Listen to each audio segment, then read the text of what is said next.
Hello students, welcome to my channel Saying Physics with Suraj. I am Suraj, your physics guide through your whole journey of class 11, 12, NEET and JEE examination. So आज की video में हम बात करेंगे नए topic की, नए chapters की। तो ये क्लास 12 का वो चैप्टर है जो बहुत ही इंपॉर्टेंट है और इसका वेटेज भी बहुत अच्छा खासा है। चैप्टर का नाम है मूविंग चार्जेस एंड मैग्नेटिज्म। तो चलिए शुरू करते हैं आपका टाइम वेस्ट किए बिना, ठीक है। So what exactly the magnetic charge, magnetic movement, magnetism, ये सभी के सभी टर्म्स होती क्या है एक्चुअल में। इस वीडियो को आप एक तरह से इंट्रोडक्शन के फॉर्म में देख सकते हैं, जहाँ पे हम इसके बायो सावर्ट का लॉ, मैग्नेटिज्म, ऑयस्टेड एक्सपेरिमेंट, कुछ रूल्स टू आइडेंटिफाई और determine the direction of magnetic field, ये सारे छोटे छोटे जो बेसिक कॉन्सेप्ट है वो इस वीडियो में शुरू होंगे, ठीक है। चलिए शुरू करते हैं।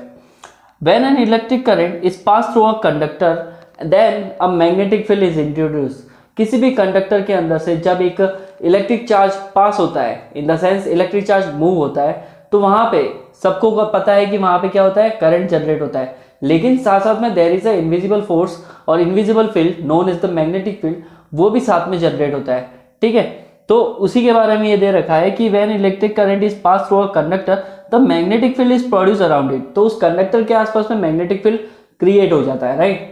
And this process of production of magnetic field due to a electric current is called magnetic effect of electric current, ठीक है। Magnetic effect of electric current का डेफिनेशन क्या होगा, जब किसी कंडक्टर में से पर्टिकुलरली चार्जेस को मूव किया जाता है तो वहां करंट इंट्रोड्यूस होता है, साथ साथ में एक इनविजिबल फील्ड भी इंट्रोड्यूस होता है जिसे हम मैग्नेटिक फील्ड कहते हैं, right. We have a diagram, देख सकते हैं यहाँ पे क्लियरली। इस डायग्राम में क्या हो रहा है, हमारे पास में कंडक्टर है और इस कंडक्टर में करंट का डायरेक्शन नीचे की तरफ है, करंट है ना ऊपर से नीचे की तरफ फ्लो हो रहा है, right. You can see the direction of current जो एक एरो से शो कर रहा है, ये देखो नीचे जा रहा है, ठीक है। अब यहाँ पे क्या हो रहा है, हमारे इसके आसपास में एक इनविजिबल फील्ड भी क्रिएट हो रहा है, and this invisible field is known as the magnetic field, ठीक है। सिंपल सा है। अभी मैं आगे बताऊंगा आपको कि how to determine the direction of magnetic field, ठीक है। अभी के लिए आप बस इतना देखिए और इतना समझिए कि जहां जहां पे करंट इंट्रोड्यूस होगा, करंट के साथ में क्या इंट्रोड्यूस होगा, मैग्नेटिक फील्ड इंट्रोड्यूस होगा, ठीक है। चलो इसकी डेफिनेशन देख लेते हैं। What is the definition of magnetic field. अब magnetic field is a physical field, ठीक है। इनविजिबल है इसका मतलब ये नहीं कि वो वहां पे प्रेजेंट नहीं है। इनविजिबल का मतलब होता है वो दिखेगा नहीं बट वो फिजिकली प्रेजेंट रहेगा वहां पे। And that describe the how magnetic force affect the moving charges. Magnetic field वो फील्ड होता है जो ये बताता है किसी भी चार्ज के अंदर वो मूव कर रहा है तो वहां पे उसके ऊपर है ना मैग्नेटिक फील्ड उस चार्ज को कैसे इफेक्ट करेगा, या फिर कह सकते हो सिंपल से लैंग्वेज में ऐसा फील्ड कंडक्टर के अराउंड जिसकी वजह से एक कंडक्टर दूसरे कंडक्टर को इजीली क्या कर सकता है, अट्रैक्ट कर सकता है। तुमने देखा होगा बार मैग्नेट के पास में जब हम भी एक आयरन को लेके जाते हैं तो वो आयरन क्या करती है, सिंपल सी उसके पास में क्या हो जाती है, चिपक जाती है, वो मेटल उसके साथ में चिपक जाता है, अटैच हो जाता है। तो मैग्नेटिक फील्ड दिखता नहीं है लेकिन वो अट्रैक्शन फोर्स जरूर शो कर सकता है। एंड साथ साथ में वो इलेक्ट्रिक करंट भी जनरेट हो, जहाँ मैग्नेटिक फील्ड है वहाँ करंट है और जहाँ करंट है वहाँ मैग्नेटिक फील्ड है, इसका बहुत अच्छे से ध्यान रखना।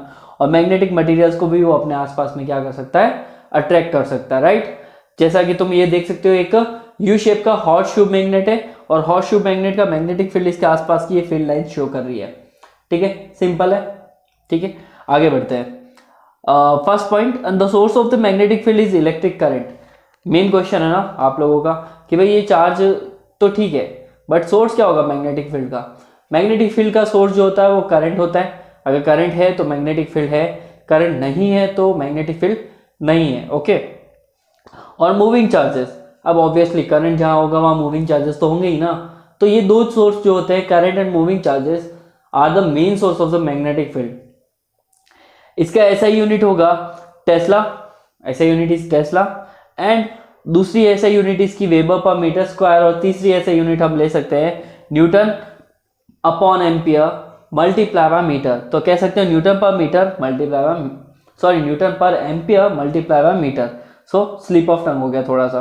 तो ये अपनी 3 MKS में इसकी यूनिट हो जाएगी, राइट। CGS में इसकी यूनिट होती है gauss, so we can determine by the gauss, simple, okay.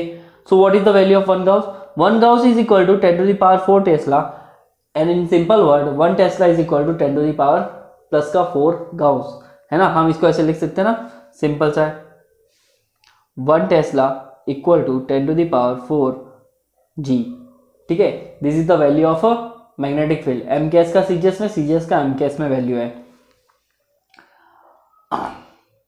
Okay, let's continue forward. Done. तो अभी हम यहाँ पे एक एक्सपेरिमेंट देखने वाले हैं which is known as the Oersted experiment. Oersted का एक्सपेरिमेंट इतना सिंपलेस्ट एक्सपेरिमेंट है और this is the first experiment by any human जिसने क्या किया था, मैग्नेटिक फील्ड का इलेक्ट्रिक करंट के साथ में एक रिलेशन बताया था। ओरस्टेड फर्स्ट फ्रेंच साइंटिस्ट था जिसने ये रिलेशन बताया कि जहां जहां पे करंट है वहां पे मैग्नेटिक फील्ड है, और जहां मैग्नेटिक फील्ड है वहां करंट है। राइट, चले देखिए इसको। So Oersted experiment, the Oersted experiment was a simple experiment, बहुत सिंपल सा और बहुत ही प्यारा एक्सपेरिमेंट है। जैसे कि and by the Danish physicist Hans Christian Oersted in 1820 that demonstrate the connection between the electricity and magnetism. Important है ना, इलेक्ट्रिसिटी और मैग्नेटिज्म के बीच में ओरस्टेड ने रिलेशनशिप बताया था। ठीक है, इसको एक एक्सपेरिमेंट से समझते हैं। हमारे पास में क्या है, एक बैटरी है, ये रही, which is connected to the conductor, ये रहा, और उस कंडक्टर को बैटरी के दूसरे टर्मिनल से कनेक्ट कर रखा है। राइट, इस तरफ पॉजिटिव लगा रखा है, इधर negative, and this is connected by a conductor. अब इस कंडक्टर के ऊपर हमने क्या रख रखी है, ऐसे एक शीट के अंदर से कंडक्टर को निकाल रखा है। जैसा आप देख सकते हो ये 3D डायग्राम में है ना, तो इसमें से कंडक्टर को इस तरह से निकाला गया है कि उसके दोनों साइड तो है ना किससे कनेक्टेड है, बैटरी से, और उस कंडक्टर को इसी तरह से रखा गया है। राइट, तो अब यहाँ पे क्या रखा है, हमने कंपास को रख रखा है। कंपास रख सकते हो आप, या फिर इस मैग्नेटिक फील्ड को शो करने के लिए you can also put iron filings, लोहे का थोड़ा सा बुरादा या फिर चूरा, जो भी आपकी लैंग्वेज में कहते हैं, पाउडर। राइट, तो आयरन का पाउडर हम उस कार्डबोर्ड के ऊपर डाल सकते हैं, कंपास रख सकते हैं वहां पे, आप जो भी रखना चाहे। ये ओरस्टेड का एक्सपेरिमेंट था। So when we connect the terminal, और वहां पे जैसे ही करंट स्टार्ट होता है तो करंट का डायरेक्शन ये, राइट, तो करंट इस तरफ मूव करता हुआ इस तरफ आएगा एंड आगे की तरफ फॉरवर्ड होगा, एक सर्कुलर में लूप बना रहा है। अब यहाँ पे अगर कंपास रखा होगा तो कंपास का नीडल जो होता है वो डिफ्लेक्ट करने लग जाएगा। ठीक है, ओरस्टेड ने ये ऑब्जर्व किया था कि when a current passing through the circuit, तो वहां पे उस कंपास के अंदर डिफ्लेक्शन हो रहा है। यहाँ पे जो भी नीडल रखी हुई है ना कंपास, एक सेकेंड इसको चेंज कर लेते हैं। हाँ, यहाँ पे एक कंपास रखा हुआ है, तो इसकी नीडल जो थी वो फ्लक्चुएट करने लगी। अब फ्लक्चुएट तो किसी ना किसी इनविजिबल फोर्स की वजह से हो रहा है, तो वहां पे उन्होंने बताया कि ये इनविजिबल फोर्स और इनविजिबल फील्ड जो है क्या है, मैग्नेटिक फील्ड है। राइट, तो ये मैग्नेटिक फील्ड है। अब ये सिंपल सा एक्सपेरिमेंट था, डेमोन्स्ट्रेट करना था कि भाई मैग्नेटिक फील्ड होता है, इसमें डेमोन्स्ट्रेट हो गया। राइट, बहुत प्यारा सा एक्सपेरिमेंट है। कुछ पॉइंट्स देख लेते हैं इसके। Oersted found that a magnetic field is established around a current carrying conductor. Current carrying conductor जिसमें करंट है वहां पे एक मैग्नेटिक फील्ड एस्टेब्लिश हो जाता है, and magnetic field exist as long as there is a current in the wire. जब तक उसके अंदर करंट है तब तक उसके अंदर मैग्नेटिक फील्ड है। राइट, बहुत सिंपल सा एक्सपेरिमेंट था। ठीक है, क्लास 10th में आप ऑलरेडी पढ़ के आ चुके हैं, बट यहाँ पे मैंने फटाक से इसको रिकॉल करवा लिया है। ठीक है, चलो नेक्स्ट। अभी मैंने आपको थोड़ी देर पहले बोला था कि आई विल टीच यू कि how to find the direction of magnetic field. तो कुछ रूल्स है, उनको देख लेते हैं। So first rule is direction of magnetic field. तो वन बाय वन करके रूल्स देख लेते हैं। The direction of magnetic field is determined by the with the help of following simple laws. First law is Maxwell cork screw rule. बहुत प्यारा rule है। Right, let's assume this is a cork और let's assume this is a screw. ठीक है, तो इस screw और cork को मुझे अगर टाइट करना है तो ऑब्वियसली मैं इसको इस तरह से रोटेट करूंगा। ठीक है, हम किसी भी चीज़ की हेल्प से इसको रोटेट कर सकते हैं। तो जैसे जैसे आप इसको रोटेट करोगे, ट्विस्ट करोगे, और स्क्रू को जब ट्विस्ट करा जाता है तो वो चीज़ क्या होती है, वुड के अंदर, वॉल के अंदर की तरफ धंसती है। ठीक है, तो डायरेक्शन ऑफ इसको अगर हम कंपेयर करें किससे, एक कंडक्टर से, जहां पे कंडक्टर किसको शो करेगा, स्क्रू को। राइट, और ये अगर मैं इसको टाइटली होल्ड करके ऐसे ऐसे ऐसे ऐसे कसता हूँ या फिर इसको टाइट करता हूँ, तो ऑब्वियसली रोटेशन का डायरेक्शन किसको शो करेगा, मैग्नेटिक फील्ड को। और ये जिस चीज के अंदर जा रहा है वो डायरेक्शन किसको शो करेगा, करंट को शो करेगा। As you can see in the diagram, यहाँ पे ये जैसे कि जैसे नीचे जा रहा है, क्यों जा रहा है, आप इसको टाइट करोगे तो स्क्रू नीचे जाएगा, तो ऑब्वियसली रोटेशन इधर होगा, और ये रोटेशन का डायग्राम मैग्नेटिक फील्ड को शो करेगा। और डायरेक्शन ऑफ करंट नीचे की तरफ। ठीक है, बहुत सिंपल सा है, थ्योरी पढ़ लेते हैं इसको। If we imagine a right handed screw placed along a current carrying conductor, conductor की जगह पे स्क्रू रखा हुआ है, ऐसा इमेजिन करना है, such that the screw moves in the direction of flow of current, screw जो है वो direction of flow of current में मूव होगा। Then the direction of rotation of the thumb gives the direction of magnetic field line of force. आप जिस तरह से rotate करोगे, अब मेरा थंब का डायरेक्शन दिख रहा है आपको ऐसे, तो ये जिस तरफ रोटेट करेगा टाइट करते समय, तो वही डायरेक्शन किसका होगा, मैग्नेटिक फील्ड का, और ये नीचे जाएगा तो ऑब्वियसली ये डायरेक्शन करंट का होगा। Second rule we have right hand thumb rule, बहुत पॉपुलर रूल है और सभी लोग इसके बारे में जानते हैं। What is the right hand thumb rule, क्या होता है? कमेंट सेक्शन में आप इसका आंसर लिखेंगे।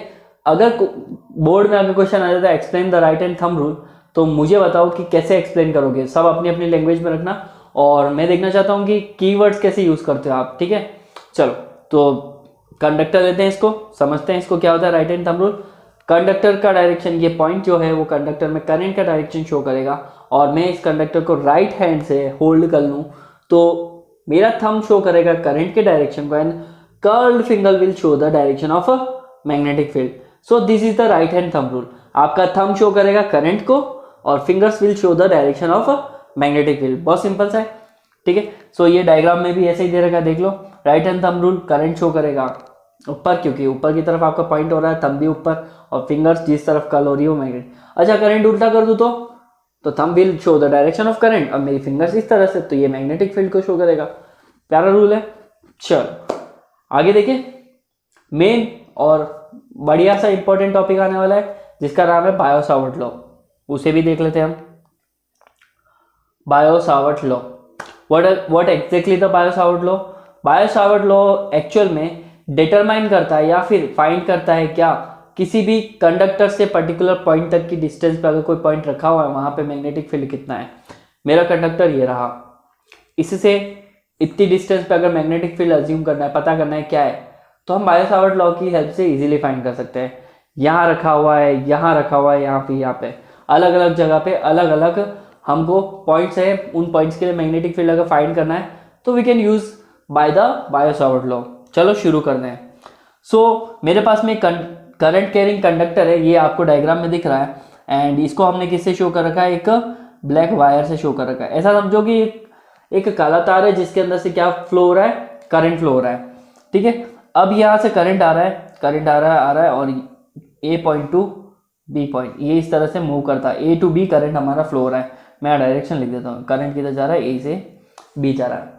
अब मुझे इस डायरेक्शन तो चलो मैं इससे निकाल लूंगा इजीली, ये इधर जा रहा है ऊपर की तरफ यहाँ पे रख के, और फिर आपकी कर्ल जिधर भी हो रही है उससे, बट डायरेक्शन की बात नहीं है। अगर मैं उसका मैग्नीट्यूड भी तो फाइंड करना पड़ेगा ना, वैल्यूज क्या है, उसके लिए क्या एक्सप्रेशन होगा, वो बायो सावर्ट लॉ की हेल्प से कर सकते हैं। चलो स्टार्ट करते हैं। तो मेरे पास में ए टू बी एक वायर है जो जा रहा है, इसकी लेंथ हमें नोन नहीं है, कुछ भी हो सकती है। तो हम इस वायर के ऊपर एक डीएल एलिमेंट लेते हैं, और इस डीएल एलिमेंट से particular r small r distance पर पी पॉइंट रखा हुआ है ना। डीएल एलिमेंट से आर स्मॉल आर डिस्टेंस पे पी पॉइंट रखा हुआ है। इस पी पॉइंट पे हमें क्या निकालना है, मैग्नेटिक फील्ड, और इसका एक्सप्रेशन निकालना है। तो इसको निकालना बहुत सिंपल सा है। सबसे पहले डायरेक्शन डिटरमाइन करो। डायरेक्शन कैसे फाइंड होगा, ऊपर जा रहा है तो देखो ऊपर की तरफ ए टू बी, राइट, इधर से होके इस तरफ जा रहा है, ऊपर से होके इस तरफ, तो वहां पे है ना पी पॉइंट पे उसका डायरेक्शन आप क्या लिखोगे, डाउनवर्ड टू दी प्लेन। ये सबको तो पता है ना। क्रॉस से हम शो करते हैं कि मैग्नेटिक फील्ड प्लेन में अंदर जा रहा है, और डॉट से क्या शो करते हैं, करंट ऊपर आ रहा है, सॉरी मैग्नेटिक फील्ड ऊपर की तरफ आ रहा है। तो इस तरह से डिटरमाइन कर सकते हैं। चलो स्टार्ट करते हैं लॉस को। French scientist bio and Savart in 1820 gave an expression for the finding the value of a magnetic field. सबसे बढ़िया एक्सप्रेशन दिया था उन्होंने सबसे पहले, और देखो कब दिया, 1820 में, जब कोई ये चीज इमेजिन भी नहीं कर पा रहा था तब। And produce by the current carrying conductor. इसमें ये सिंपल सा है, at r distance from a conductor point P is located, r distance पे point P located at which magnetic field is to be calculated, जहां पे हमें magnetic field निकालना है। डायग्राम को अच्छे से देख लो, यहाँ पे पी पॉइंट पे मैग्नेटिक फील्ड निकालना है। इसका direction right hand thumb rule से निकाल सकते हैं हम। ठीक है, चलो for this Biot Savart take a small length element DL, छोटा सा, लेंथ इतनी ज्यादा तो उसमें से छोटा सा पोर्शन जिसको लेंथ एलिमेंट बोला है वो उन्होंने वहां पे लिया, and in current carrying conductor the magnetic field B dB। अब देखो इतनी बड़ी लेंथ है, उसमें से छोटा सा पोर्शन ले रहे हो, ऑब्वियसली अगर लेंथ बड़ी ली होती तो पूरा मैग्नेटिक फील्ड आता, लेकिन स्मॉल पोर्शन लिया तो मैग्नेटिक फील्ड भी छोटू सा आएगा। And this small magnetic field is known as a DB. DB से हमने यहाँ पे इसको डिनोट कर रखा है, ठीक है। तो located at the centre at a distance r from its depend upon, ये कितनी कितनी चीजों पे डिपेंड होता है। ये जो पॉइंट डीएल एलिमेंट से हमने पॉइंट पी तक मैग्नेटिक फील्ड निकाला है, ये 3-4 चीजों पे डिपेंडेंट होता है, और इन सभी चीजों को एक एक करके देख लेते हैं। पहला, ये डिपेंड होता है वायर में करंट कितना फ्लो रहा है उस पर। बायो सावर्ट के अकॉर्डिंग क्या बोला उसने, डीएल एलिमेंट से जो भी मैग्नेटिक फील्ड है, ये जो भी मैग्नेटिक फील्ड यहाँ पे होगा वो 3-4 चीजों पे डिपेंड होगा। First one is the wire के अंदर कितना करंट फ्लो हो रहा है, ठीक है। सेकेंड, डीएल एलिमेंट मतलब वो लेंथ एलिमेंट कितना ले रहे हो, उसकी साइज क्या, उस पर डिपेंड करेगा।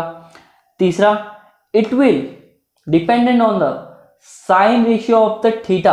अच्छा, अब यहाँ पे थीटा क्या है, थीटा एक्चुअल में ये एंगल है, ये पी पॉइंट इस वायर के साथ में कितना एंगल बना रहा है वो थीटा। तो डीबी किस पे डिपेंड होता है, उस थीटा एंगल के साइन रेशियो पे डिपेंडेंट होता है। और चौथा, डीएल एलिमेंट से पॉइंट पी तक की डिस्टेंस जो आर है ना, जो डिस्टेंस आर के इनवर्सली प्रोपोर्शनल होता है। तो ये 4 चीजों पे डिपेंडेंट है, एक आई पे, एक डीएल पे, साइन आई पे, डीएल पे, साइन थीटा पे, और 1/r² पे। 4 चीजों पे डिपेंडेंट है। From equation number 1 2 3 4 we can easily combine all the equation. तो dB is proportional to Idl sine theta upon r², ठीक है, इजी। डीबी, अब प्रोपोर्शनलिटी का कांस्टेंट हटाते हैं, तो प्रोपोर्शनलिटी का, sorry slip of tongue, proportionality का साइन हटाते हैं तो क्या होता है, dB is equal to μ0/4π Idl sine theta. अब ये जो μ0/4π है, ये भैया हमारे यहाँ पे क्या लग गए, कांस्टेंट लग गए, ठीक है। कांस्टेंट लगता है ना प्रोपोर्शनलिटी का साइन हटाते, तो ये वही कांस्टेंट है, सिंपल। और ये आपका जो था एक्सप्रेशन आ गया, क्या एक्सप्रेशन है ये, बायो सावर्ट का law, dB is equal to μ0/4π Idl sine theta upon r², okay. And μ0/4π is the proportionality constant.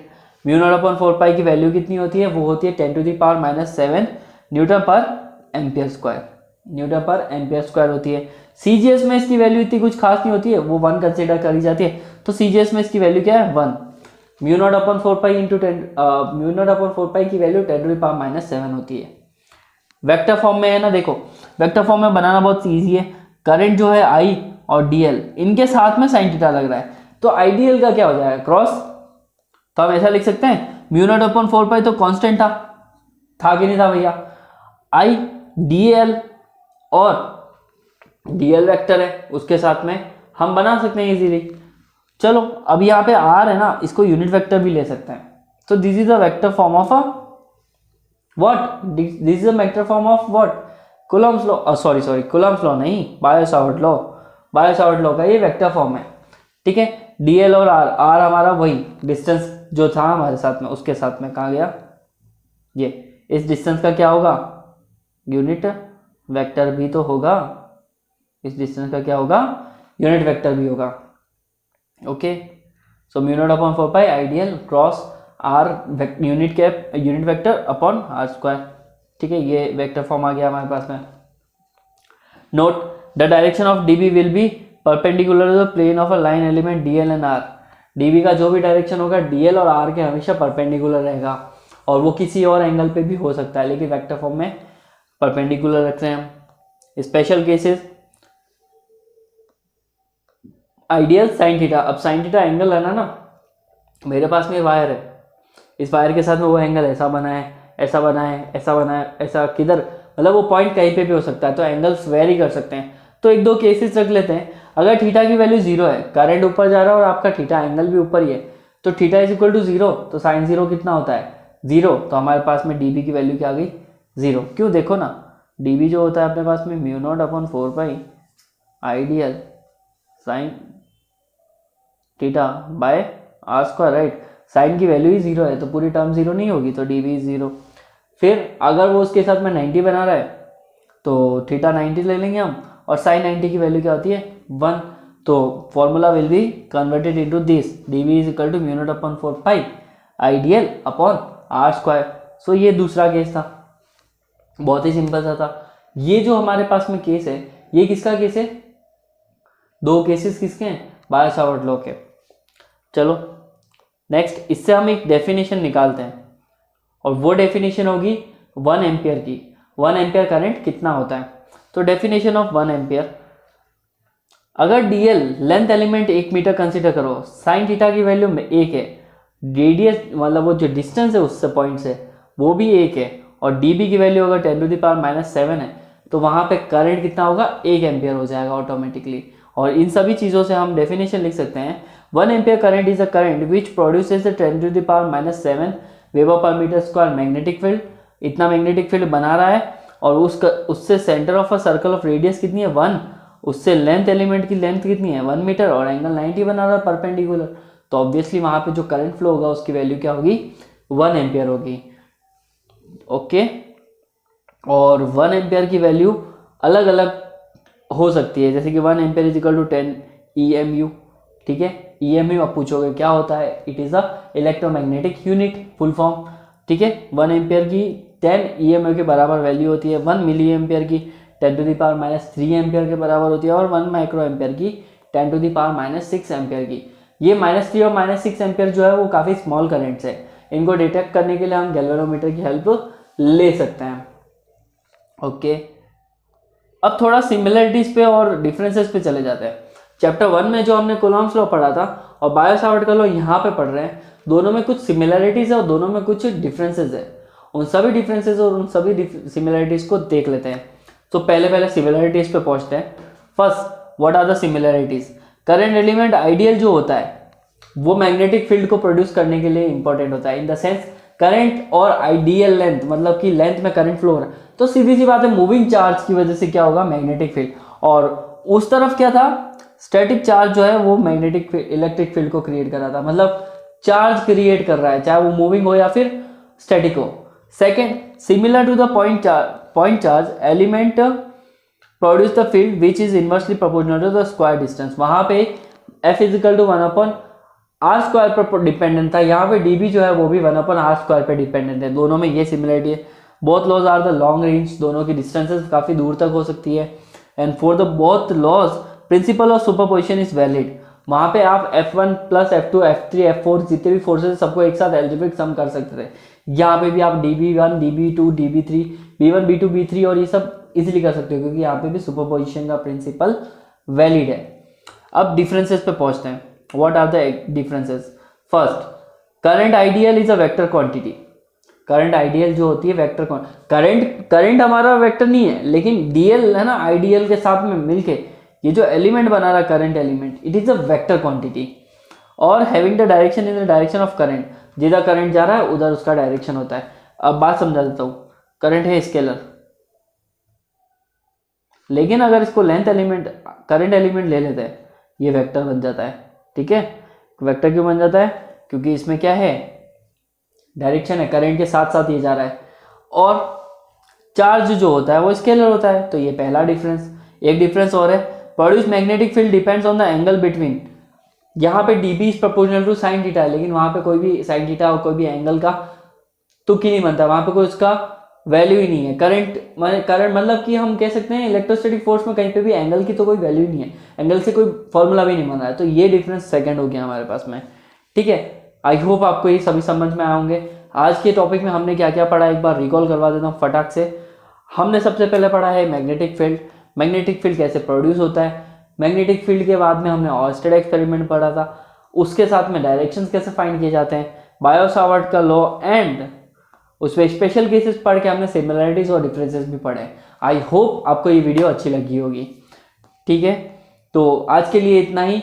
और आपको वीडियो पसंद आई हो और आपने वीडियो यहाँ तक देखी है तो लाइक कीजिए, शेयर कीजिए अपने उन दोस्तों के साथ में जिन्हें इसकी नीड है, और सब्सक्राइब जरूर कीजिए मेरे चैनल को। और कुछ भी डाउट है तो कमेंट सेक्शन में ज़रूर पूछिएगा। और पर्सनली फटाफट डाउट चाहिए तो इंस्टाग्राम पे मुझे फॉलो कीजिए और वहाँ पे DM में मुझसे कुछ भी पूछ सकते हैं आप। 24 घंटे आपकी हेल्प हमेशा होती रहेगी। ठीक है, मिलते हैं नेक्स्ट वीडियो में, तब तक के लिए बाय बाय, टेक केयर।